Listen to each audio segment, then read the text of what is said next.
hitting his armor where practicable on his more vulnerable flanks.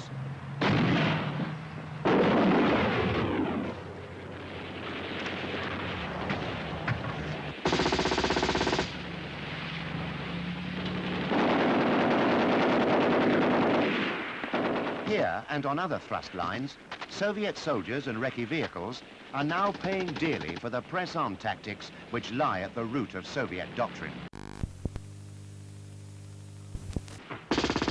So although the minefield may not stop the Soviets' determined advance, it has already done a useful job by forcing the enemy to dismount their infantry.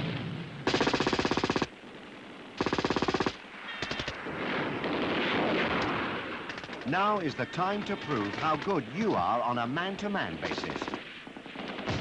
The Soviet infantryman is a conscript. He may have been in the army 6 months, perhaps a year, but no more than 2 years. By your standards, he's trained only to a limited task. But don't underestimate him.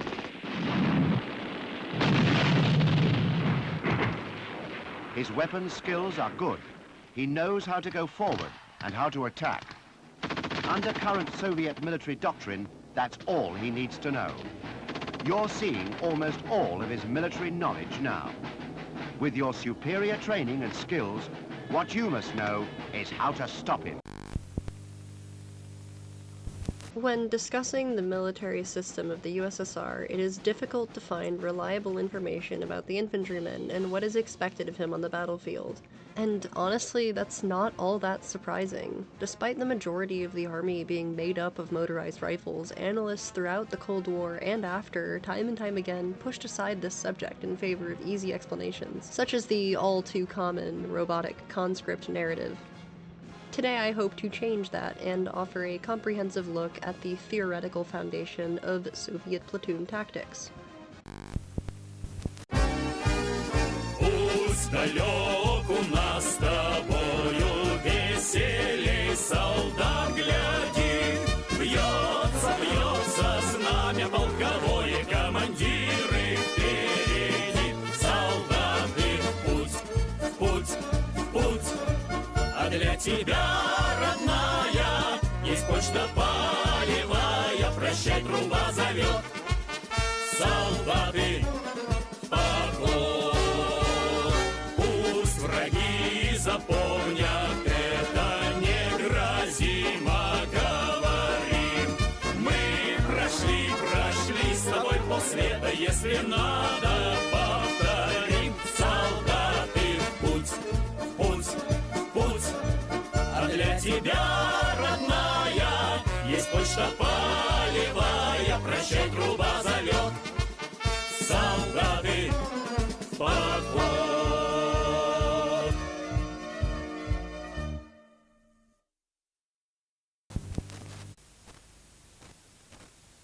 The Soviet platoon is organized around the senior lieutenant, who commands the unit and is relegated to an integrated control element, where he is assisted by a deputy platoon commander who serves to relieve certain duties. Each platoon has a marksman who provides precision and limited reconnaissance to the unit. He is not attached directly to the control element. A medic is present within each platoon. He operates as a part of the control element. 3 motorized rifle squads, totaling 24 in strength, round out the formation. In the late 1980s to early 1990s, the platoon would be expanded to 30 with the introduction of a machine gun, which was attached to the control element. Each BMP or BTR has a crew consisting of a commander who serves as the squad leader, a gunner, who is a deputy commander, and a driver, who is the vehicle's mechanic. These individuals will remain mounted throughout the course of an engagement. Those who dismount to fight on foot include a senior rifleman, a machine gunner, a marksman, a rifleman, a grenadier with an RPG, and the assistant grenadier. Platoons are instructed to dismount and prepare for an engagement roughly 2 to 3 kilometers before reaching the line of contact. This is due to the fact that the enemy's anti-tank systems will struggle to reliably engage BMPs or BTRs at this distance. Following this, the platoon will break a cautious march at 600 meters and assume an offensive formation. This distance is variable and based on the conditions of the terrain/nature of the engagement. 600 meters is chosen as the ideal distance as a result of the fact tactical nuclear weapons as well as chemical munitions are just as destructive to the defending party as they are to the attackers, limiting the likelihood of their application. APCs and IFVs are to deliver fire in support of the offensive from positions that limit their exposure to anti-armor weapons, such as reverse slopes. If the platoon is ambushed or crossing a minefield or artificial choke point, transportation vectors will serve as mobile cover until the immediate threat has been eliminated, after which they will resume a position behind the infantry. The platoon commander must coordinate fires, determine objectives which are to be engaged by his subordinates, and survey the terrain to ensure the destruction of the enemy, as well as the survival of his own men. As a result, the platoon commander operates exceedingly close to the engagement and will fight with the platoon if necessary. He will also coordinate with neighboring units, as well as tanks, which have either been attached directly to the platoon or operating close by. In almost every manual on the subject, 3 key details are present with extreme consistency, those being firepower, striking power, and maneuverability. These factors are taken into account prior to the conduct of an offensive operation and throughout the course of engagements with the enemy to determine the capabilities of the platoon. Firepower is expressed through the total volume of fire that can be performed by regular and attached means, the suppression this volume of fire can achieve, and the lethality of this fire. Calculating a platoon's firepower is done through the analysis of anti-tank weapons, armored vehicles, and small arms. For example, a BMP when in an offensive posture scores a 1.0, an RPG-7 scores an 0.2, and an SPG-9 scores 0.5. These figures are calculated across an entire unit and used to form a rough estimate of the platoon's capabilities, which is valuable information that the commander can then employ to make use of those elements. These coefficients increase or decrease depending on the threat they must engage. For example, a tank may score 1.5 times when firing at IFVs, and 2 times when firing at APCs. Another example goes as follows. A platoon has 3 RPG-7s and 3 infantry fighting vehicles and is poised to assault a prepared defensive position. This maths out to a firepower score of 3.6, meaning that the unit should be able to, reliably in theory, defeat 4 enemy tanks. In a situation where the platoon loses its infantry fighting vehicles, it will lose much of its firepower score and will therefore have to retreat. In unfavorable conditions, if 50% of the unit's infantry fighting vehicles are destroyed, it still maintains the ability to defeat 2 tanks, and therefore the commander can make estimates on the unit's conditional capabilities. Calculating the ability for a platoon to deliver effective fire through small arms was done on the basis of rounds per minute per 1 meter of frontage per squad. This is achieved by dividing the expected rounds per minute by the length of the squad's offensive front in meters. The expected expenditure of ammunition per minute of combat is 100 in regards to the AK-74, 150 for RPK-74, 250 for PKM, and 40 for the SVD. Assuming a fully equipped platoon is advancing on a 300-meter front, they would be able to achieve a rough density of 8.5 rounds per minute per meter when combining capabilities across all 3 squads, as well as the command section. Striking power is the ability for a platoon to deliver fire while on the move, or, as manuals would state, deliver powerful blows to the enemy. As a result, the striking power is best defined as the ability for a unit to advance on the enemy and capture their immediate position, through the lens of defending versus offensive force ratios. The inherent striking power of a platoon does not depend entirely on its own capabilities, but the understood capabilities of the enemy, to diminish the effectiveness of the offensive party. Striking power is calculated through examining the ratio of anti-tank and anti-infantry weapons compared to the enemy's. To achieve success, an advantage of 2 to 3 times is required. To actualize a breakthrough, it is understood that an advantage of 4 to 6 times would be needed. Maneuverability is defined by the mobility of the platoon within the terrain they are most likely to encounter, as well as the capacity for the unit to reposition, overcome obstacles such as rivers, zones of chemical and radiological contamination, and fires. In order to determine the expected offensive front of a platoon, the firepower expressed by the unit's small arms is used. For example, it is generally understood that a density of 9 rounds per meter per minute offers a platoon a 3-fold superiority over defending forces. The average platoon is capable of firing roughly 2,540 rounds per minute, taking into account 20% losses, averaging out to roughly 2,000 rounds per minute. The platoon offensive front will be 220 meters, 2,000 divided by 9 equaling 220. Which would correspond with the requirements that no more than 300 meters is to be engaged by any one platoon.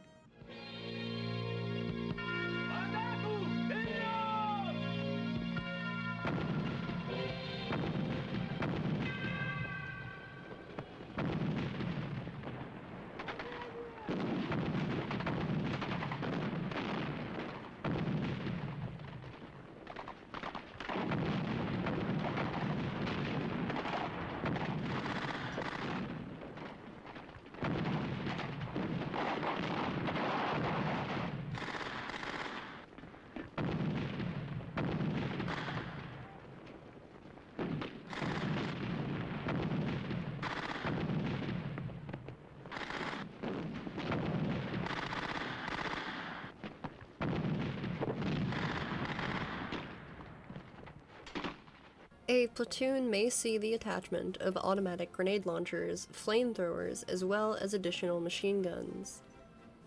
In the case of tanks being attached to a platoon, intervals of 100 meters between APCs or IFVs and MBTs will see use. The attachment of tanks to a motorized rifle platoon significantly increases the ability for ATGMs and other systems to be destroyed. The infantry platoon will assist in target designation, as well as protection of the MBTs from man-portable systems. To ensure the best possible interaction between armored vehicles and their accompanying infantry, a signal/command tank is often attached to ease the burden of coordination. If available artillery assets are insufficient for the suppression or destruction of enemy ATGMs, armored vehicles and missile systems from the second echelon will reinforce the platoon and provide direct fire. Ideally, tanks will advance 200 meters ahead of the infantry. This is done to minimize shrapnel injuries if one of the vehicles comes under fire. In difficult terrain, the infantry may actually overtake the attached MBTs and operate 200 meters ahead of their armor. Despite the availability of attached river crossing systems and amphibious IFVs/APCs, river crossings were still considered a serious obstacle in the 1980s for any unit to reliably contend with. Of course, the significance of this obstacle depends largely on the width, depth, speed of the river, and the geometry of its banks. Depth is one of the least important facets for the platoon itself unless attached tanks are present, so the primary items of concern would be width and speed, which have a serious impact on the possibility of making an amphibious crossing.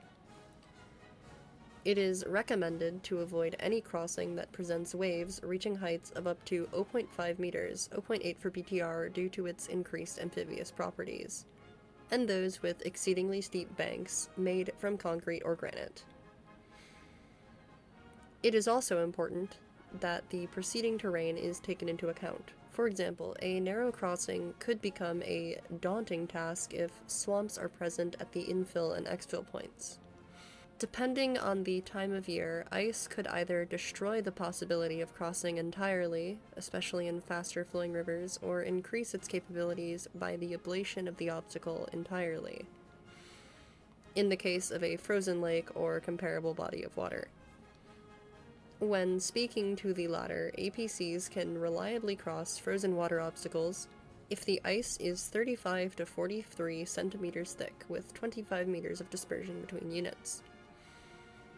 4 centimeters thick at a distance of 5 meters for infantry in a single file formation while dismounted. In either case, units will be rendered vulnerable, their haste will be impeded, and their ability to respond to the enemy will see a massive decrease. As a result, it is advised that the platoons cross major water obstacles as a part of a combined company effort, only breaking from the main body to conduct reconnaissance. If the platoon is tasked with maintaining the security of a crossing, they will attempt to cross using amphibious capabilities or limited bridge-laying application 1 to 2 kilometers ahead of the main body. This is done so that the opposing bank can be secured. They will then move to assume a defensive posture 300 meters from the water's edge with the purpose of repelling counterattacks which may inhibit the main body in their crossing efforts. In this case, the platoon will cross simultaneously. This is done while support is administered from the main body in the form of artillery and air attacks. The platoon will advance towards the water obstacle at full speed. Before this is done, the procedure for firing at resistance on the opposing bank is established. Smoke will offer limited concealment while the fire support plan is engaged. It is emphasized that all of the platoon's weapons are to be fired as to ensure that the enemy is effectively suppressed. It is not uncommon for an automatic grenade launcher platoon to support the unit as they cross, occupying the bank in which they departed from and providing additional fire. In urban settings, the platoon commander has similar expectations. Of course, his terrain assessment must include unique obstacles, but the bulk of his work remains unchanged. Flamethrowers and additional machine gunners will see attachment before the operation begins. Prior to attacking, it is advised that buildings adjacent to the enemy's position be destroyed. The platoon will advance while firing into buildings, making use of RPGs and RPOs to most effectively do so. Much of this fire is to be directed at points in which the enemy would have an extreme advantage over armored vehicles, such as attics, roofs, and other locations. Engineers, which may also see attachment, are to create passages between buildings and assist in clearing or leveling occupied structures with explosive ordnance. The platoon will advance on each side of a street, providing mutual support. Lower floors of buildings, such as basements, are to be cleared with chemical agents or explosives. It is advised to avoid such engagements when possible. If tanks see application, infantry will use them as mobile cover, suppressing anti-tank weapons located in positions where MBTs cannot reliably engage them. Machine guns and grenade launchers operate behind the platoon and carefully advance from position to position, maximizing their coverage. They will often make use of passages created by engineers to facilitate concealed repositioning.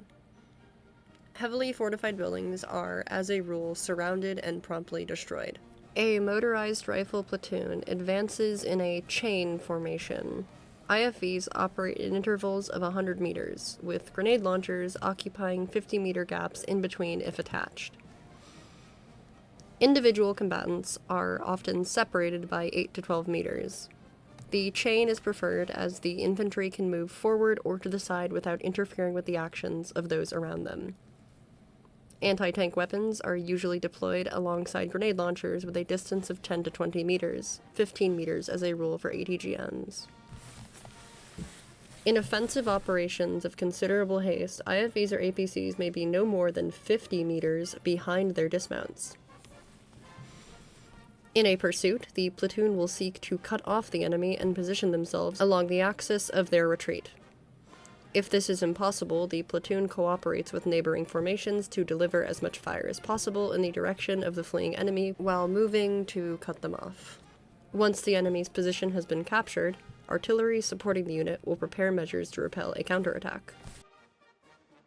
A motorized rifle platoon may dedicate one of its squads to establishing a reconnaissance ambush, conducting chemical reconnaissance or surveillance of the enemy through more active means.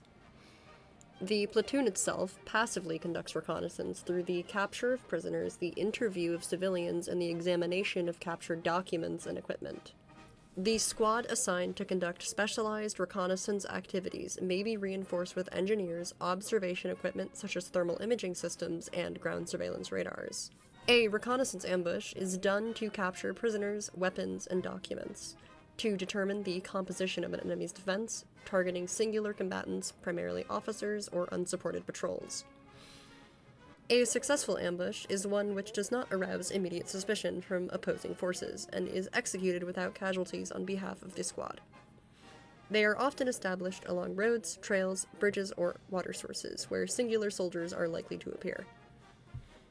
It is recommended that, if available, suppressors are to see used to ensure a clandestine exfil on behalf of the reconnaissance squad. Ambushes are divided into groups, these being fire support, observation, and capture. These are determined by the squad leader.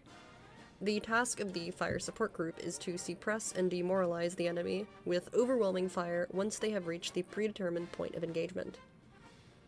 The capture group consists of 2 to 3 combatants who have excellent hand-to-hand combat skills. They are tasked with, as their name suggests, capturing prisoners. Lastly, the observers are tasked with warning the commander of an approaching enemy force. It is also possible that a reconnaissance squad will actively hunt down and capture a certain individual. These attacks may be supported by artillery or other elements present within the platoon.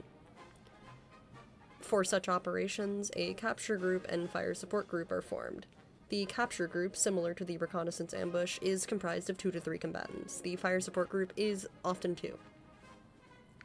When involved in these activities, the squad will don leaf suits and move at night, in conditions of low atmospheric transparency. The capture group departs first, followed by the support group. In this case, the fire support group is given the secondary task of requesting artillery support. A squad operating as a reconnaissance patrol moves at a distance of 400 to 1,500 meters from the platoon. They may also engage in raids within the rear of the enemy. If it is possible to conduct surveillance from an armored vehicle, the squad commander will leave his deputy in charge and dismount with 2 or 3 combatants, before moving to an advantageous position. These units may transition to reconnaissance ambush if the need to do so arrives. In each of these circumstances, the platoon sniper is attached as a rule to the reconnaissance squad.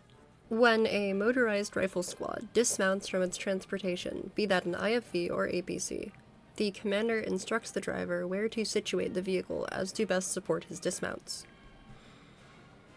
The squad's machine gunner will position himself in a location where he may conduct surveillance of the surrounding area. He must also ensure his position allows for the engagement of helicopters and low-flying aircraft. If the squad is planning to rest, as is expected every 4 kilometers of a march, they will disguise their AFV and establish tents, making use of all available means to conceal their position. The squad will then advance, seeking to destroy their objects of importance. These could be recoilless rifles, ATGMs, command installations, etc., etc. If the squad dismounts while on the move, the commander instructs his men to do so, after which they will advance behind or alongside their transportation, following confirmation that the initial fire support plan has shown success. If a minefield is present, the commander informs the squad on the new direction of the offensive and the procedure for overcoming the obstacle ahead of them. The enemy is suppressed with walking fire, directed towards objects of importance if no concealment or cover is available. As a rule, tanks and IFVs are to destroy barriers such as barbed wire. Infantry are to follow behind them as to ensure that they are not exposed to incoming fire. If this is not possible, the infantry will fall back. Ideally, the squad will dismount and administer fire from reverse slopes, natural obstacles, and other items, which provide shelter from small arms fire. Once a minefield has been breached, the unit is expected to assume a momentary defensive position and deliver accurate fire to objects of importance before transitioning to an approach which makes great use of cover. When assaulting a trench, it is important that the squad avoids engaging in point-blank engagements with the enemy unless it is necessary that the trench see application as cover. In this case, the squad's machine gun will protect the flanks, accompanied by the grenadier. They will ensure the squad is not sidelined when conducting close combat. Grenades are to see use in any situation where the squad may expose themselves to unnecessary threats. In extreme cases, bayonets may be employed if the distance between the squad and the enemy facilitates their application. The squad's commander is to employ quite a lot of initiative when commanding his men, and the platoon commander is trained to expect this of his squads. He will inform his units when it is best to throw grenades, when they are to advance, and how to most effectively make use of terrain. It is stressed in each manual, on the matter, that the preservation of life is paramount. The commander of the squad is therefore expected to make use of each and every bit of cover and concealment in the process of coordinating the actions of his men. It must also be noted that this does not mean each individual in the squad is not expected to determine the most efficient means of executing these orders, and preserve their own life if the commander's orders are endangering the unit. As soon as the enemy has been destroyed or fled from the position the squad was instructed to occupy, the platoon commander is informed, and the pursuit begins. If the enemy has been routed, the squad may remount and pursue the enemy within their transportation. If tanks have been attached to the platoon, the squad may even mount an MBT to ensure that they are not ambushed by anti-armor ammunition while inside the vehicle. It is also possible that the squad may ride tank descent on their IFV or APC when in a pursuit to lessen the likelihood of a hasty ambush, bringing about the demise of the entire unit. When riding on a tank, the squad's commander positions himself behind the turret. The rest of the squad position themselves behind the turret atop the engine. The machine gunner is situated towards the commander's right, while the squad's designated observer for reconnaissance operations is positioned to his left. The machine gunner is tasked with providing additional covering fire from air attacks alongside the tank's machine gun. As a rule, a platoon marches at night, or whenever conditions of limited visibility are available that would diminish the possibility of contact with the enemy. This changes when the platoon is anticipating an engagement or is within the rear of the enemy, where daylight marches are to be expected. The platoon will often march on foot alongside their APC/IFV when approaching the line of contact. Dismounting while under fire is generally discouraged. The distance between the platoon and their vehicle should not exceed 50 meters. The average speed of the march, when mounted, tends to be 25 to 30 kilometers per hour, 30 to 40 kilometers per hour if trucks see use, and 5 to 7 kilometers per hour when on foot. Before the march begins, the squad leader must ensure the serviceability of his men and their equipment. He will make sure the vehicle they are to arrive within is functional. Fire extinguishers are present, night vision devices are operational, communications equipment is in working order, decontamination kits are properly stowed/accounted for, ammunition is stowed correctly within the vehicle, tracks are properly tensioned, and that combat rations are not only available but sealed. While on the march, a platoon will assign one of its squads to act as a guard. They are referenced as the patrol squad. The task of this unit is to warn the platoon of an ambush or sudden attack from the enemy. The patrol squad, prior to the march, will be briefed on locations in which the enemy may or may not exist. He must study the route, the terrain, and previously mentioned details to establish an order of observation, which is areas of responsibility which each member of the squad are expected to engage. This squad will move ahead of the platoon. No numerical value is provided which denotes the exact distance, but it is agreed upon that the patrol squad should remain within the platoon's line of sight. This is done to ensure that fire support can be provided once the rest of the squads have dismounted and assumed an offensive posture. Roads are the preferred mode of transportation. Avoiding them is recommended when approaching the line of contact. Transportation is to be regularly refueled at coordinated stops throughout the duration of the march. At this time, weapons are to be checked, lubricated, and adjusted. While the platoon rests, a squad is chosen to provide protection. The platoon's commander will brief the unit on the individual responsibilities of each man in the case of an attack on their position.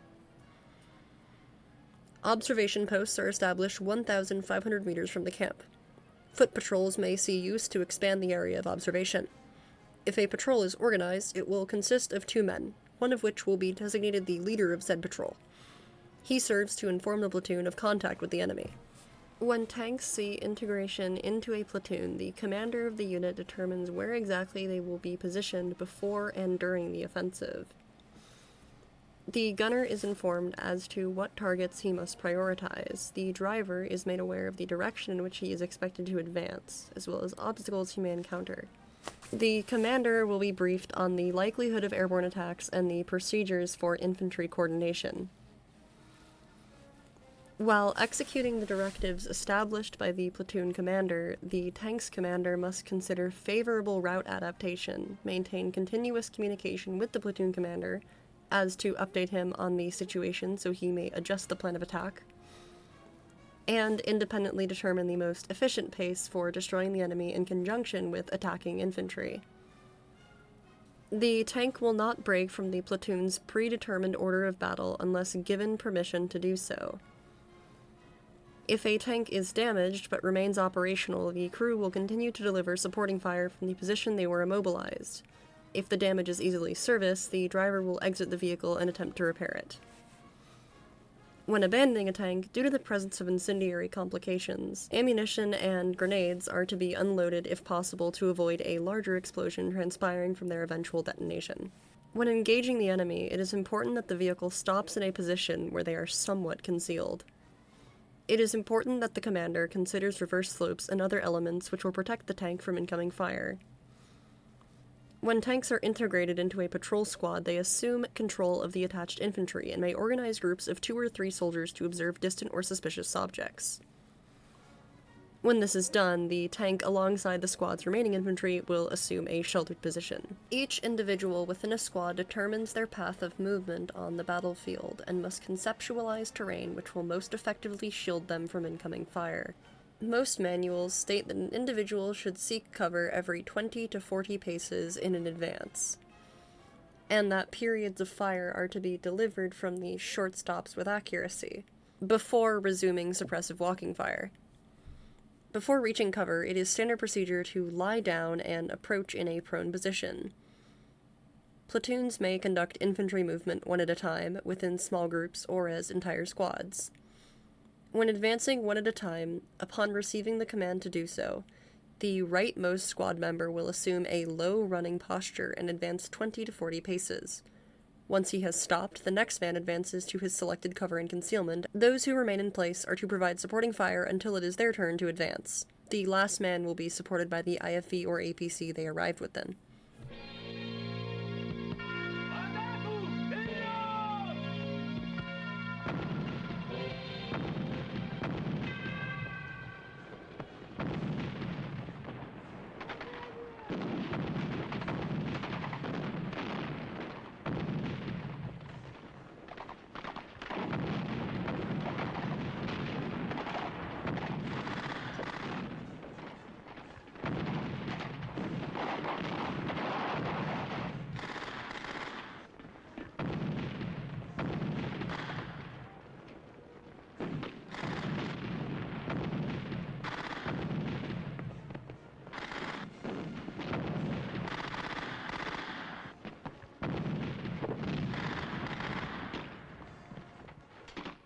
The Soviet motorized rifleman carried an AKM/AK-74 with 3 to 4 magazines, a grenade pouch to sell, an MPL entrenching tool, a 750ml flask, a gas mask pouch, Type A for those with corrugated hoses and Type G for standard filters, a raincoat which could also serve as a tent, a duffel bag, a mess kit, an OZK protective suit, a rifle cleaning kit, an AI-2 individual first aid kit, an IPP-8 individual anti-chemical package, bandages, and a tourniquet.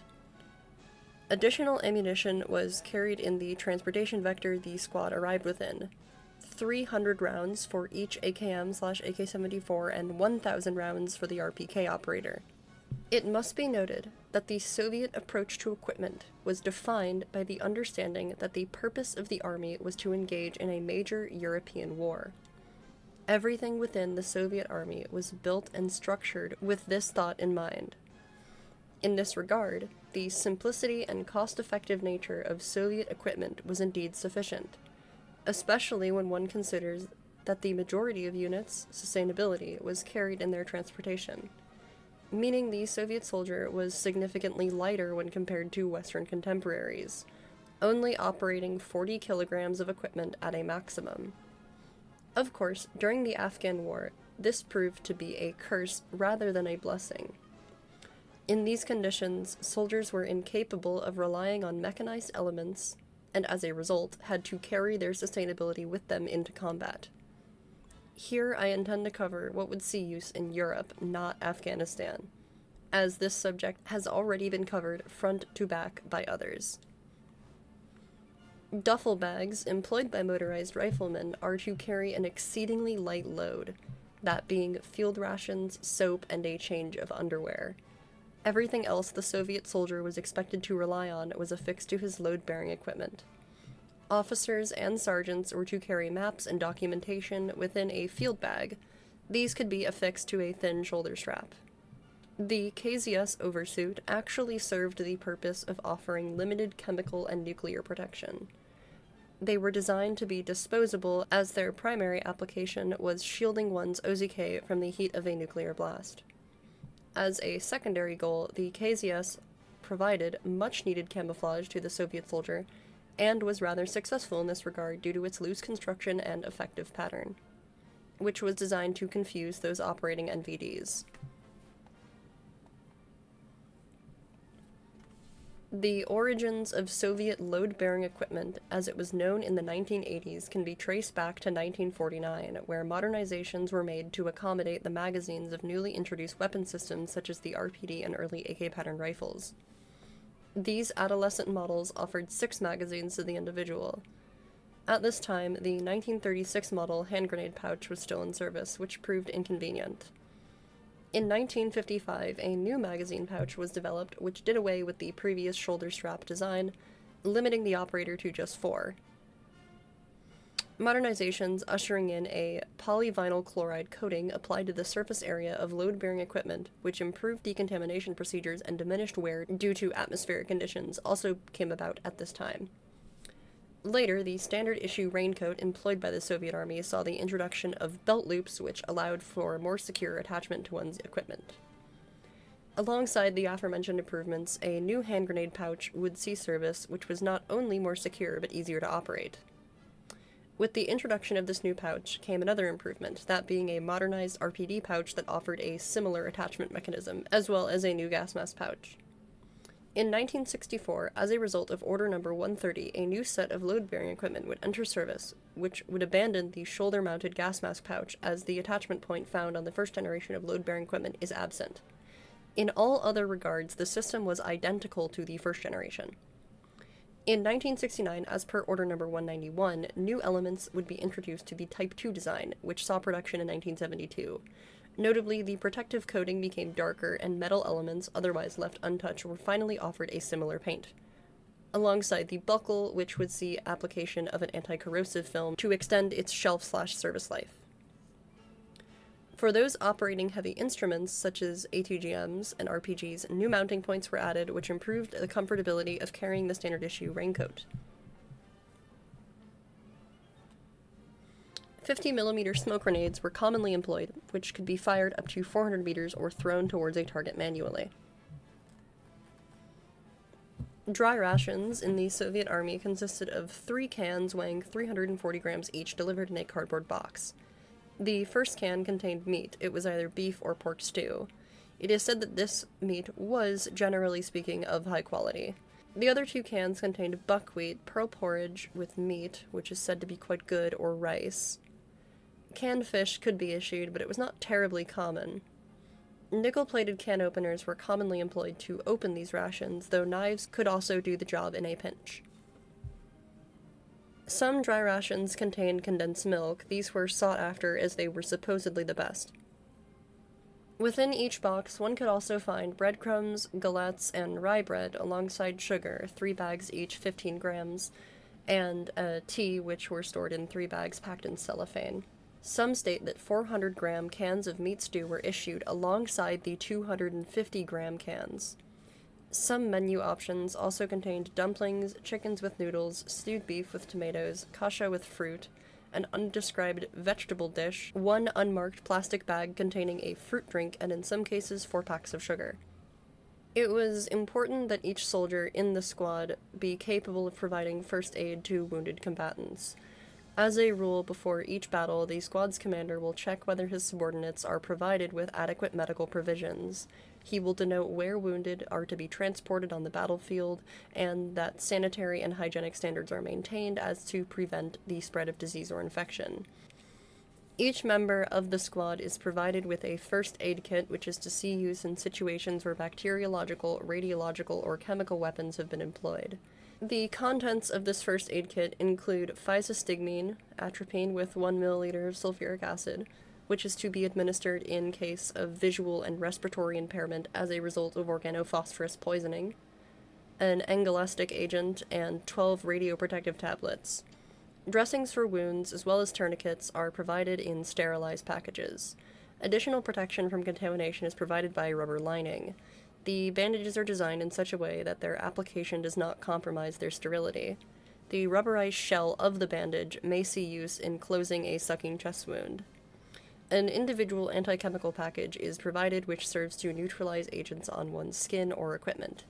The application of this kit is described in my NBC Defense video. Each combatant is also to carry water purification tablets, which may disinfect 1 canteen's worth of water in 40 to 45 minutes. Within each infantry fighting vehicle, a first aid kit is provided, containing a tourniquet, sterile bandages, 5% iodine tinctures, ampules containing 10% alcohol, and water purification tablets.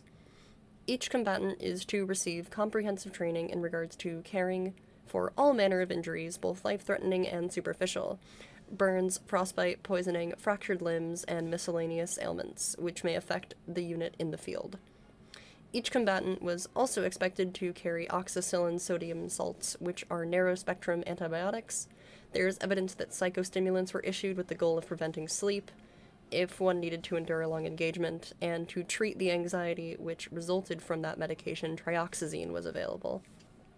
The RGD-5 is an anti-personnel offensive fragmentation grenade designed to detonate 3.2 to 4.2 seconds after it is thrown. RGD-5's thin walls are constructed from steel and contain 110 grams of TNT. RGD-5's fuse is universally applied to F1, RG-41, and RG-42. It is possible to throw RGD-5 45 to 55 meters. The expected fragmentation range is no more than 20. RGD-5 was developed in response to the fact that RGD-42 could endanger the user, as the expected fragmentation range exceeded the range in which it could be thrown. When compared to its contemporaries in Soviet service, RGD-5 is by far the weakest system in service, and by the 1970s it was relegated to use in simulations and training primarily. The F1 is an anti-personnel defensive fragmentation grenade designed to detonate 3.2 to 4.2 seconds after release. Defensive grenades often have a fragmentation range which exceeds the range in which it can be thrown. In these cases, the soldier would be shielded in a defensive position, and as a result, this would only endanger the enemy. F1 has a body made from steel containing 60 grams of TNT, weighing roughly 600 grams in total. F1 can be thrown 30 to 45 meters from the user, and has a expected frag range of 30 meters. Some manuals state that the fragments can reach distances of 200 meters, but this is unlikely. While it is true that some RG-42 fragments have exceeded 100 to 200 meters in range, this is rare and is almost always caused by an unfavorable detonation containing remnants of the fuse. The RGO is an anti-personnel defensive fragmentation grenade which is equipped with an impact fuse. The system was adopted in the late 1970s and was to replace the F1, which had disadvantages such as an uneven fragmentation pattern. The grenade is designed to explode when it comes into contact with a surface, excluding water and freshly fallen snow, as some sources would denote. To increase the safety of handling the grenade, the fuse is only armed 1.3 to 1.8 seconds after it has been thrown. If the flight time does not meet these requirements, a 3.2 to 4.2 second fuse will be armed, which will detonate the grenade. The grenade is roughly 310 grams, and has an effective fragmentation range of 35 meters. Some sources state 20 meters. May be thrown 30 to 45 meters, and employs 67 grams of PVV4. At a distance of 10 meters, there is a 60% chance that one will be impacted by RGO's fragmentation.